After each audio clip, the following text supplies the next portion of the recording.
बिस्मिल्लाहिर्रहमानिर्रहीम अस्सलामुअलैकुम। MTH 301 multi variable calculus assignment number 1 आ चुकी है और आज की वीडियो में कंप्लीट डिटेल में बताऊंगी कि असाइनमेंट का 100% करेक्शन क्या है। बेसिकली ये 15 नंबर की असाइनमेंट है और असाइनमेंट के डिफरेंट सेक्शन हैं। मैंने 2 असाइनमेंट्स बनाई हैं अभी जो मैं आपके साथ शेयर करूंगी वो असमत बतूल है, ठीक है। उनके सेक्शन की जो है असाइनमेंट का मैं सोल्यूशन शेयर करूंगी और एक और मैंने बनाई है वो भी 100% करेक्ट है। वो भी इंशाल्लाह मैं इसके बाद नेक्स्ट वीडियो जो है रिकॉर्ड करके ना आपके जो है कहा गया है आपने वॉल्यूम ऑफ पैरेललोपिड निकालना है। तो जब वॉल्यूम आ जाता है ना तो 3 चीज़ें आ जाती हैं UVW, ठीक है। इसका पैरेललोपिड का निकालना है तो उसमें आप ना यूँ 3 चीज़ों को एक का डॉट लेते होते हो, ऐसे दूसरे का क्रॉस लेते होते हो। तो यहाँ पे UVW है तो इस तरीके से UVW आप यहाँ पे लोगे और उसका इस तरीके से ये फाइंड आउट करोगे। 3 adjacent edges by the vector, ठीक है। क्वेश्चन नंबर 2 में आपने क्रिटिकल पॉइंट फाइंड करना है इस फंक्शन का, ठीक है। Find the critical point of the function. Question number 3 में आपको इक्वेशन आपको दी गई है ना, equation of tangent plane to the surface, ये तो पॉइंट ये आपके पास करती हूँ। इसके अलावा मैं बाकी सोल्यूशन भी इंशाल्लाह बनाऊंगी। अगर आपको चाहिए तो आप मुझे कमेंट जो है व्हाट्सएप पे क्वेश्चन फाइल शेयर करना। अच्छा, इसमें आपको कहा गया है कि वॉल्यूम ऑफ पैरेललोपिड आपने ठीक है फाइंड आउट करना है विद 3 एडजेसेंट एजेस। तो यहाँ पे VUW थे, ठीक है। तो U.V.W, तो पहले को एज इट इज़ लिखेंगे, दूसरे दो को ऐसे क्रॉस में और तीसरे वाले को डॉट में, ये फार्मूला होता है। तो पहले आप ब्रैकेट वाले को सॉल्व करोगे V क्रॉस W, तो इसमें ऐसे होता है आपके पास आई लियो, पहले आई जे के, V की वैल्यू है -1 4 -1, ठीक है, और W की वैल्यू है 2 1 3, इस तरह से लिखते हैं। अब आपने इसका लेना है डिटर्मिनेंट में जब लेते हैं ना आई के लॉन्ग, तो आई को बाहर लिखेंगे तो ये आपके पास इसके जो है लॉन्ग वो आ जाते हैं, ये 4 -1 1 3 यहाँ पे मैट्रिक में आ जाएंगे, ठीक है। सेम आपने नेक्स्ट के लिए करना है।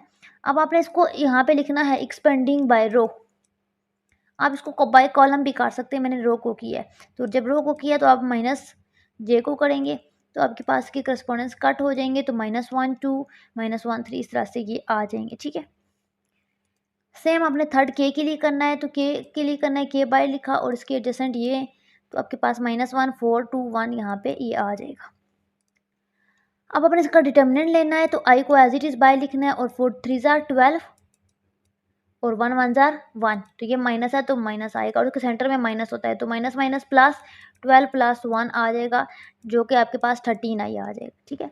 सेम सेकंड के लिए करना है, उसमें आपके पास -j by as it is रहेगा और अंदर आपके पास -1 और 3 मल्टीप्लाई होके 3 1 जार 3 हो जाएगा और साइन माइनस का आ जाएगा, 2 1 जार 2 हो जाएगा और साइन माइनस का आ जाएगा। उसके सेंटर में भी माइनस होगा तो -3 + 2 हो जाएगा ये, और उसको सॉल्व आउट करके आपके पास -j आ जाएगा, ये आ जाएगा -j।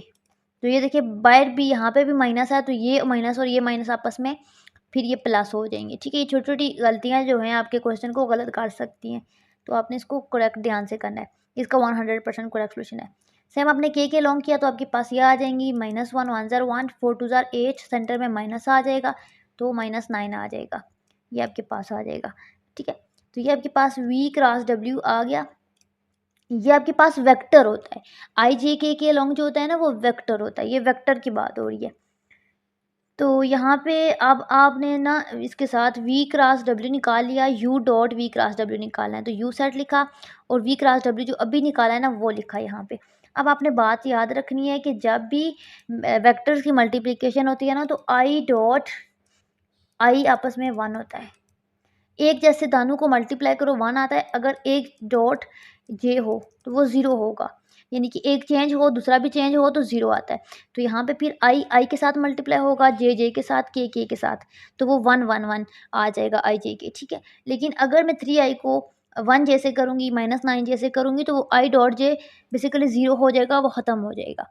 तो उसको इतनी लेंथी फॉर्म बनाने की ज़रूरत नहीं है, ये अंडरस्टूड बात होती है वेक्टर्स में। यहाँ पे आप कंडीशन मेंशन कर दो कि I.J आपके पास 0 है तो बाकी चीज़ें 0 होकर कैंसिल हो जाएंगी। तो I.I 1 है तो जहाँ पे आपस में सेम होंगे वो मल्टीप्लाई हो जाएंगे और I.I आपस में 1 हो जाएंगे। तो ये 3i और 13i मल्टीप्लाई होंगे तो 313 आ जाएगा, और ये वाला i और ये वाला i आपके पास मल्टीप्लाई होके 1 बन जाएगा। सेम j और j मल्टीप्लाई हो जाएंगे और j डॉट j आपके पास 1 आ जाएगा। k के कांस्टेंट मल्टीप्लाई होंगे और k डॉट के आपके पास 1 आ जाएगा। ठीक है, इसी तरह आपने इनको सॉल्व आउट किया तो आपके पास ये 20 आ जाएगा, इसका 100% करेक्ट आंसर है। क्वेश्चन नंबर 2 में आपको कहा गया है आपने क्रिटिकल पॉइंट निकालने हैं किसी फंक्शन के। तो इसमें आपको ये फंक्शन गिवन है, आपने क्रिटिकल पॉइंट निकालने के लिए उसका पार्शियल डेरिवेटिव लेना होता है उसके वेरिएबल के साथ। तो उसमें वेरिएबल x और y है, तो पार्शियल डेरिवेटिव x के लॉन्ग लेंगे, पार्शियल डेरिवेटिव y के लॉन्ग लेंगे। तो इसी इक्वेशन पे जब लेंगे y के लॉन्ग x के, तो इस तरह से लिख देते हैं। अब डेरिवेटिव लेने का तरीका क्या होता है, बेसिकली ये है ना 2x² पे पहले लेंगे, तो 2 एज इट इज़ रहेगा, x² का डेरिवेटिव क्या होता है 2x, तो आपके पास 4x हो जाएगा ये।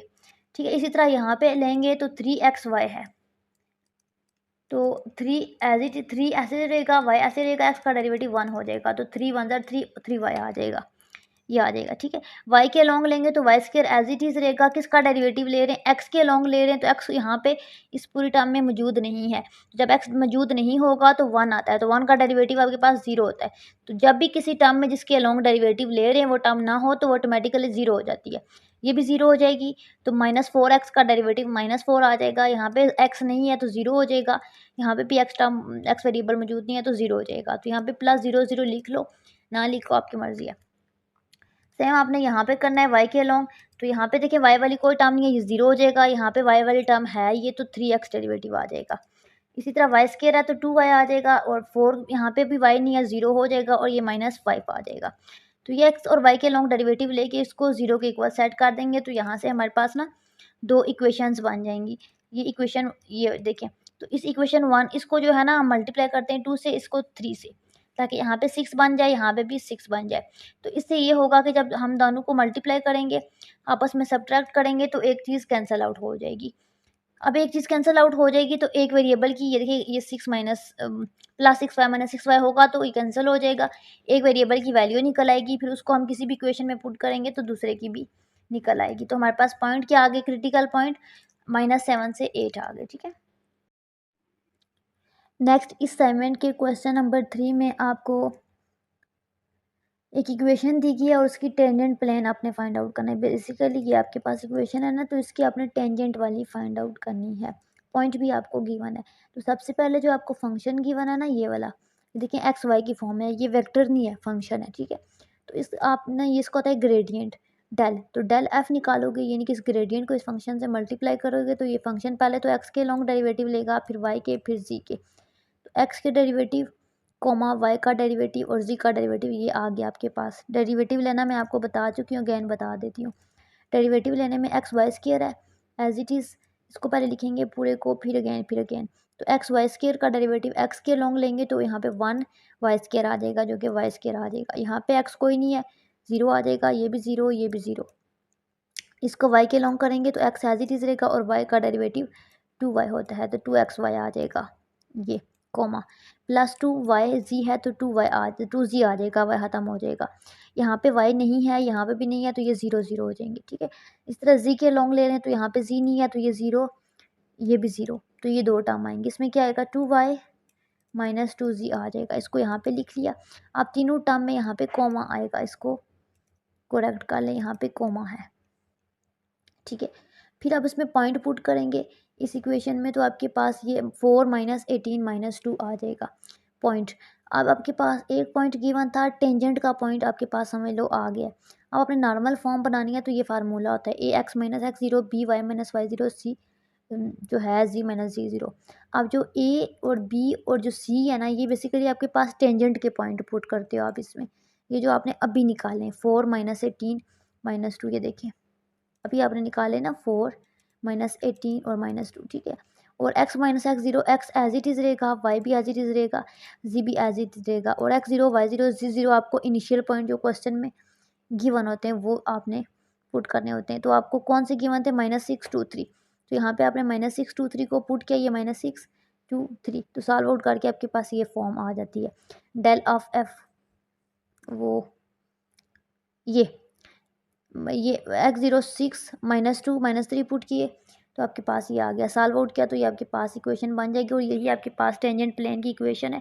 ठीक है, इसका 100% करेक्ट सॉल्यूशन है। कोई भी इशू है तो कमेंट सेक्शन में पूछ सकते हैं, या आपको पेड चाहिए तो आपको व्हाट्सएप पे मिल जाएगी। बाकी चैनल को सब्सक्राइब करें, लाइक करें, शेयर